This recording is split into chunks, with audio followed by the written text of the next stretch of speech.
தங்கச்சி இசைவாணியிடம் கேட்கும்போது சொன்னார், என்னை இல்லத்தில் சந்தித்த அண்ணன் விடுதலை சிறுத்தை கட்சியின் பொதுச் செயலாளர் சிந்தனை செல்வன் அவர்கள்தான்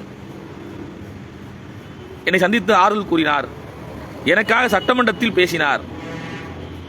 எனக்கு மிகுந்த ஆறுதலாக இருந்தது என்று சொன்னார். சரி, உங்களுக்கு மேடை அமைத்து அந்த மேடையில் பாட வைத்த பாடலாசிரியர் அறிவு என்ன சொன்னார் என்று கேட்டேன். அந்த பாடலாசிரியர் அறிவு தங்கை இசைவாணியை மிகுந்த மன உளைச்சலுக்கு உள்ளாக்கிய வார்த்தைகளை கூறினார். அண்டர்லைன் கோடு. தங்கை இசைவாணியை பாடலாசிரியர் அறிவு அவர்கள் மிகுந்த மன உளைச்சலை உள்ளாக்கிய வார்த்தைகளை, சொற்களை பயன்படுத்தி பேசினார். அந்த பாடலாசிரியர் அறிவு தங்கை இசைவாணியை மிகுந்த மன உளைச்சலுக்கு உள்ளாக்கிய வார்த்தைகளை கூறினார். அண்டர்லைன் கோடு. தங்கை இசைவாணியை பாடலாசிரியர் அறிவு அவர்கள் மிகுந்த மன உளைச்சலை உள்ளாக்கிய வார்த்தைகளை, சொற்களை பயன்படுத்தி பேசினார். நான் இந்த துறையை விட்டேன், பாடல் கானா பாடல் இல்லை பாடுற துறையை விட்டு நான் வெளியேற போகிறேன், எனக்கு இனிமேல் பாடுறதுக்கான பிடிக்கல எனக்கு அப்படின்னு வருத்தப்பட்டாங்க. அனைவருக்கும் காலை வணக்கம். சமீப நாட்களாக ஒரு பாடல் ஆசிரியர், கானா பாடகர், பிக் பாஸினுடைய செலிபிரிட்டி, ஒரு சிறந்த குரலுக்கு சொந்தக்காரர் சகோதரி தங்கை இசைவாணி சமீப நாட்களாக காணவில்லை. தங்கை இசைவாணியினுடைய பாடல் புரட்சியாளர் அம்பேத்கர் அவர்களை பற்றியும், தந்தை பெரியாரை பற்றியும், தலைவர் எழுச்சி தமிழர் பற்றியும் பாடல் நாடெங்கும் குரல் ஒலித்தது. ஆனால் இன்றைக்கு அவர் பாடாமல் முடக்கப்பட்டுள்ளாரா இல்லை முடங்கியுள்ளாரா என்பது கேள்வியாக இருக்கிறது. ஏன்னா இசைவாணியினுடைய குரல் நம்ம அனைவருக்கும் தெரியும். அவர் ஒரு சிறந்த குரல் வளத்துக்கு சொந்தக்காரர். அப்படிப்பட்ட ஒரு தங்கை சகோதரி சமீப நாட்களாக மேடைகளில் பாடவில்லை, பொது நிகழ்ச்சியில் பங்கெடுக்கவில்லை, கட்சி நிகழ்ச்சிகள், கோவில் திருவிழாக்களில் அவருடைய பாடல் இல்லை. இதற்கு என்ன காரணம் என்கின்ற கேள்வியோடு நான் இசைவாணியை தொடர்பு கொண்டேன். இசைவாணிகிட்ட பேசினேன். என்னம்மா பிரச்சனை, ஏமா நீங்கள் பாடாமல் இருக்கீங்க, ஏன் மேடை கட்சியில் பாட மாட்டீங்கன்னு கேட்டேன். அப்போ அந்த தங்கச்சி சொன்னிச்சு, நான் மேடைகளில் பாடும்போது பாரதிய ஜனதா கட்சியை சார்ந்த குண்டர்கள், RSS அமைப்பை சார்ந்த குண்டர்கள் என்னுடைய பாடலை பாட விடாமல் என்னை தொந்தரவு செய்கிறார்கள். டார்ச்சர், மேடையில் பாடும்போது என்னை தொந்தரவு செய்கிறாங்க, டார்ச்சர் பண்ணுறாங்க அப்படின்னு சொல்லி சொன்னாங்க. நான் மறுபடியும் கேட்டேன், அதுக்கு என்ன காரணம் என்று கேட்டேன். நான் சில ஆண்டுகளுக்கு முன்பு நீல பண்பாட்டு மையம் ஒருங்கிணைத்த மேடையில் நான் பாடிய தந்தை பெரியாரினுடைய பாடல், ஐயம் சாரி ஐயப்பா, உள்ள வந்த என்ன தப்பப்பா, தாடிக்காரன் பேத்தி அப்படின்ற அந்த பாடல் பாடியதற்காக என் மீது புகார் கொடுத்தார்கள் காவல் நிலையத்தில். என்னை பாட விடாமல் என்னை தொந்தரவு செய்தார்கள்.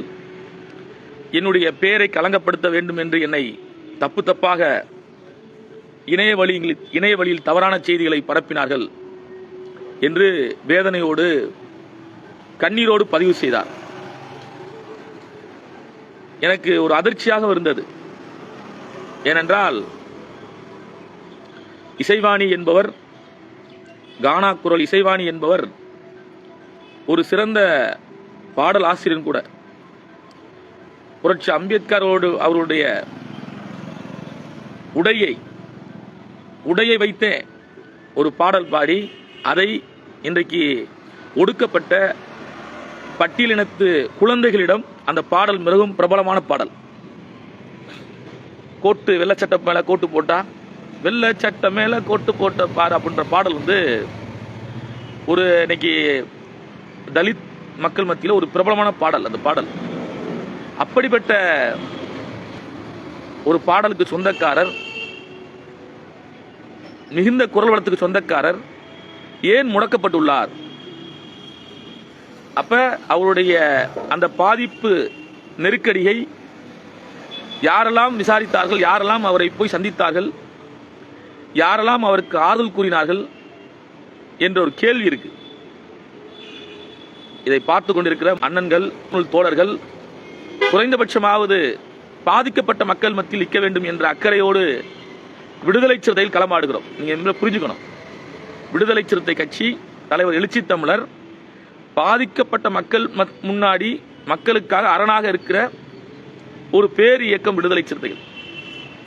அப்ப அந்த தங்கச்சி இசைவாணியிடம் கேட்கும்போது சொன்னார், என்னை இல்லத்தில் சந்தித்த அண்ணன் விடுதலை சிறுத்தை கட்சியின் பொதுச் செயலாளர் சிந்தனை செல்வன் அவர்கள்தான் என்னை சந்தித்து ஆறுதல் கூறினார், எனக்காக சட்டமன்றத்தில் பேசினார், எனக்கு மிகுந்த ஆறுதலாக இருந்தது என்று சொன்னார். சரி, உங்களுக்கு மேடை அமைத்து அந்த மேடையில் பாட வைத்த பாடலாசிரியர் அறிவு என்ன சொன்னார் என்று கேட்டேன். அந்த பாடலாசிரியர் அறிவு தங்கை இசைவாணியை மிகுந்த மன உளைச்சலுக்கு உள்ளாக்கிய வார்த்தைகளை கூறினார். அண்டர்லைன் கோடு. தங்கை இசைவாணியை பாடலாசிரியர் அறிவு அவர்கள் மிகுந்த மன உளைச்சலை உள்ளாக்கிய வார்த்தைகளை, சொற்களை பயன்படுத்தி பேசினார் என்று கூறினார். நான் இந்த கேள்வி என்னன்னா, நம்ம அறிவோட தொடர்புள்ள அறிவை பார்த்தது கிடையாது. அப்ப என்ன கேள்வி வருதுன்னா, நீங்கள் எழுதி கொடுத்த பாடலை தான் அவர் பாடினார் மேடையில், நீங்கள் கொடுத்த அந்த வரியை தான் அவர் பாடினார், நீங்கள் சொல்லிக் கொடுத்ததை தான் அவர் பாடினார். அப்படி இருக்கும்போது இசைவாணி பாதிக்கப்படும் போது நீங்கள் ஏன் அவருக்காக பக்கத்தில் நிற்கிறேன், ஆறுதல் சொல்கிறேன், உனக்காக நான் இருக்கிறேன் என்று ஏன் கூறவில்லை? தோழர் ரஞ்சித் அவர்கள் இந்த விஷயத்தில் இசைவாணிக்காக என்ன குரல் கொடுத்தார், இசைவாணிக்காக என்ன செய்தார் என்ற ஒரு கேள்வியும் இதை எழுது இந்த விஷயத்துக்குள்ள வருது. வருத்தப்பட்டாலும் பரவாயில்ல, ஏன்னா தங்க ஊசிங்கிறதுக்காண்டி நம்ம கண்ணை குத்திக்க முடியாது. தங்க ஊசிங்கிறதுக்காண்டி நம்ம கண்ணை குத்திக்க முடியாது. ஏன்னா ஒரு பொன் குழந்தை, பெண் குழந்தை இந்த சமூகத்தில் பிறந்து வளர்ந்து படித்து ஆளாகி இந்த சமூகத்தில் ஒரு அடையாளமாக நிற்கும் போது அதுக்கு எவ்வளோ பெரிய ஆபத்துகள் இருக்கும், எவ்வளோ நெருக்கடிகள் இருக்கும், எவ்வளவு தொந்தரவுகள் இருக்கும். ஆண்களுக்கே நெருக்கடி இருக்குது, தொந்தரவு இருக்குது, அரசியல், பொது வாழ்க்கை, சினிமாவில். அப்போ ஒரு பெண் குழந்தைக்கு எவ்வளோ பிரச்சனை இருக்கும், பெண்ணுக்கு எவ்வளோ பிரச்சனை இருக்கும். அதையும் தாண்டி புரட்சிகரமாக நிற்கிற பெண்ணுக்கு எவ்வளோ பிரச்சனையாக இருக்கும். எத்தனையோ பாடல் பாடுறாங்க, பாடகர் இருக்காங்க, பாடல் ஆசிரியர் இருக்காங்க, அவர்களெல்லாம் அம்பேத்கர் பற்றி பாட மாட்டாங்க. எத்தனையோ பாடல் பாடுற காசு கொடுத்தா பாடுற நிறைய பேர் இருக்காங்க. தலித்திலே தாழ்த்தப்பட்ட வகுப்பை சார்ந்த, பட்டியலின் வகுப்பை சார்ந்த நிறைய பாடகர் இருக்காங்க. அவங்களாம் காசு கொடுத்தாங்க பாடுவாங்க. அப்படி 1-2 காசு கொடுத்து பாடுறதுல நம்ம இசைவாணி ஒரு நபர் தான், நம்ம இல்லைன்னு மறுக்கல. இசைவாணி காசு கொடுத்தா பாடுவாங்க, அதை மறுக்கல. ஆனால் இந்த பாடலாசிரியர்களுக்கெல்லாம் வருகின்ற நெருக்கடிகளை, போராட்டங்களை, அவங்களுடைய ஸ்ட்ரகிள், சினிமாக்குள்ளையும் சரி பொது இடங்களையும் நம்மை போன்ற விடுதலை சிறுத்தைகள், தலித் செயல்பாட்டாளர்கள் ஆதரவாக நிற்கிறோம், அவங்களுக்கு உறுதுணையாக குரல் கொடுக்கிறோம். ஆனால் இசைவாணி பாதிக்கப்படும் போது தான் இங்கே சிக்கல் வருது. ஏனென்றால் அவர் நீலம் பண்பாட்டு மையம் மேடையில் பாடினார், ஆகையால சில பேர் அவருக்கு ஆதரவாக நிற்க மாட்டாங்க. ஒன்று. ரெண்டாவது, அவர் பாதிக்கப்படும் போது, அவர் நெருக்கடிக்கு உள்ளாகும் போது அவரை பற்றி இணைய வழியில், முகநூல், ட்விட்டர், ஃபேஸ்புக் போன்ற இடங்களில் தவறாக அவர் சித்தரித்து அவருடைய குடும்பத்தை, உறவினர்களை, அவருடைய பெயரை களங்கப்படுத்தி எழுதும்போது அவருக்கு ஆதரவாக யார் நிற்கலையே அப்படின்ற வேதனை தங்கை பாடகர் இசைவாணிக்கு மனதுக்குள்ளே வெதும்பி இருக்காங்க.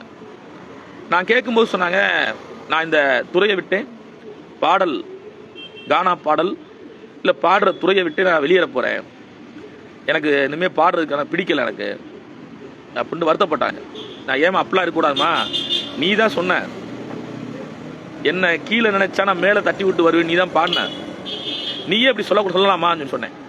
உன் பாடல் தான் நிறையா இளைஞர்களுக்கு, பெண்களுக்கு, இளம் தலைமுறை குழந்தைகளுக்கு அந்த பாடலை போட்டு தட்டி விட்டு மேலே வருவேண்டான்ட்டு சொல்லுவார் பாடல். அப்போ நீயே எனக்கு இந்த துறையே வேணாம், நான் அமைதியாக போயிடுறேன், நான் இனிமேல் பாட மாட்டேன் அப்படின்ற விரக்தி பேசக்கூடாது, இருக்கக்கூடாதுமா, நீ தைரியமாக இருக்கணும், நீங்கள் மீண்டும் பாடணும், உங்களுக்கு விடுதலை சிறுத்தைகள் பக்கபலமாக இருப்போம், கண்டிப்பாக உங்களுக்கு மேடை அமைச்சு கொடுப்போம், நீங்கள் பாடணும்னு சொல்லி சொன்னேன். இல்லைனா எனக்காண்டி யாருமே குரல் கொடுக்க மாட்டாங்கண்ணா, யாரும் பேச மாட்டாங்கண்ணா அப்படின்ற வேதனையோட அந்த தங்கச்சி சொன்னிச்சு. இந்த முகநூல் எதுக்குன்னா, பத்திரிகையாளர்கள், ஊடகங்கள் இசைவாணியை பற்றி எழுதணும், இசைவாணியை பற்றி பேசணும். ஏனென்றால் நாம் இந்த சனாதனத்தை வேறறுப்போம், ஜனநாயகத்தை பாதுகாப்போம் என்று இன்றைக்கு பேசிக்கிட்டு இருக்கோம். இன்றைக்கு சனாதனம் தமிழ்நாட்டை எப்படி சூழ்ந்திருக்குன்னு பார்க்கணும். மதுரையில் திருப்பரங்குன்றத்தில்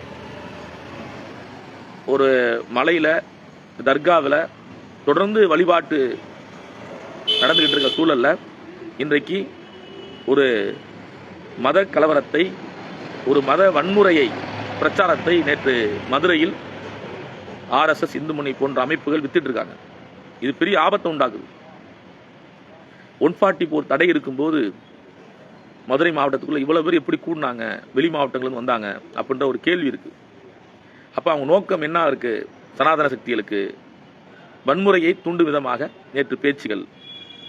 அதுக்கப்புறம் இன்னொருத்தர் பெரியாரை விமர்சனம் பண்ணி, கடுமையாக விமர்சனம் பண்ணி பேசிக்கிட்டு இருக்காரு. அப்படிப்பட்ட இந்த சூழல்ல இசைவாணி போன்றவர்களை நாம் பாதுகாக்க வேண்டிய தேவை இருக்கு, அவர்களுக்கு அரணாக இருக்க வேண்டிய தேவை இருக்கு.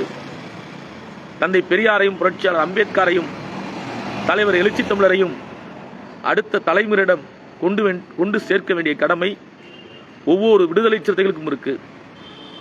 ஆகையால் கலைத்துறையில் உள்ள இசைவாணி போன்ற நபர்களை நாம் மக்கள் மத்தியில் கொண்டு போய் சேர்க்க வேண்டும், மக்களிடத்தில் அவர்களை நிறுத்த வேண்டும். ஏன்னா கலைத்துறைங்கிறது பெரிய ஊடகம். அது இசைவாணி போன்ற நபர்லாம் பாடினா அதுக்கும் ரசிகர் கூட்டம் இருக்காங்க. அப்போ அந்த தங்கச்சை நாம் நம்முடைய மேடைகளில், பொது மேடைகளில் அவர்களுக்கு பாதுகாப்பாக, அவரை பாதுகாக்க வேண்டிய சூழலில் நாம் இருக்க வேண்டும். அந்த அடிப்படையில் அந்த முகநூல் நேரலை, இந்த பத்திரிகையாளர் ஊடகங்கள் சொன்னோம்ல, எல்லா பத்திரிகையாளர்களும் ஊடகங்களும் இசைவாணி காணவில்லை அப்படின்னு எழுதுங்க. நான் சொன்னேன், கண்டிப்பா உன்னை மறுபடியும் இந்த மேடைகளுக்கு, பொது நிகழ்ச்சிகளுக்கு உன்னை அழைப்பார்கள். கண்டிப்பா நீ விடுதலை சிறுத்தை மேடையிலும் பேசுவ, பாடுவ, தைரியமா இருமா என்று ஆறுதல் சொன்னேன். உனக்கு பின்னாடி தலைவர் எழுச்சி தமிழர் இருக்காரு, அண்ணன் சிந்தனை செல்வன் போய் வீட்டில் போய் சந்திச்சு ஆறுதல் சொன்னார் அப்படின்னு சொன்னிச்சு. அப்ப இந்த சூழல் தான் இந்த நேரலையை நாம் போடுறோம். தங்க இசைவாணியை பாரதிய ஜனதா, RSS கும்பல்கள் அவரை இழிவாகவும் அவருக்கு நெருக்கடி கொடுத்து செய்கின்ற வேலையை நிறுத்திக் கொள்ள வேண்டும். பொது மேடைகளில், கோவில் திருவிழாக்களில் மீண்டும் இசைவாணியுடைய குரல் ஒலிக்க வேண்டும். இசைவாணி போன்ற புறக்கணிக்கப்படுகின்ற, ஓரங்கட்டப்படுகின்ற கலைத்துறை நண்பர்களுக்கு, கலைத்துறை தோழர்களுக்கு விடுதலை சிறுத்தை கட்சி அரணாக இருக்கும். தொடர்ந்து இசைவாணிக்காக நாம் பேச வேண்டும், இசைவாணிக்காக பேசுவோம். இசைவாணியை தமிழ் சமூகத்திற்கு மீண்டும் மீண்டும் அடையாளப்படுத்துவோம். குறிப்பாக ஒரு பெண் என்பதனால் அவர் எவ்வளவுலாம் துன்பத்தில் இருக்கிறார், எவ்வளவுலாம் துயரத்தில் இருக்கிறார் என்பதை புரிந்து கொள்ள வேண்டும்.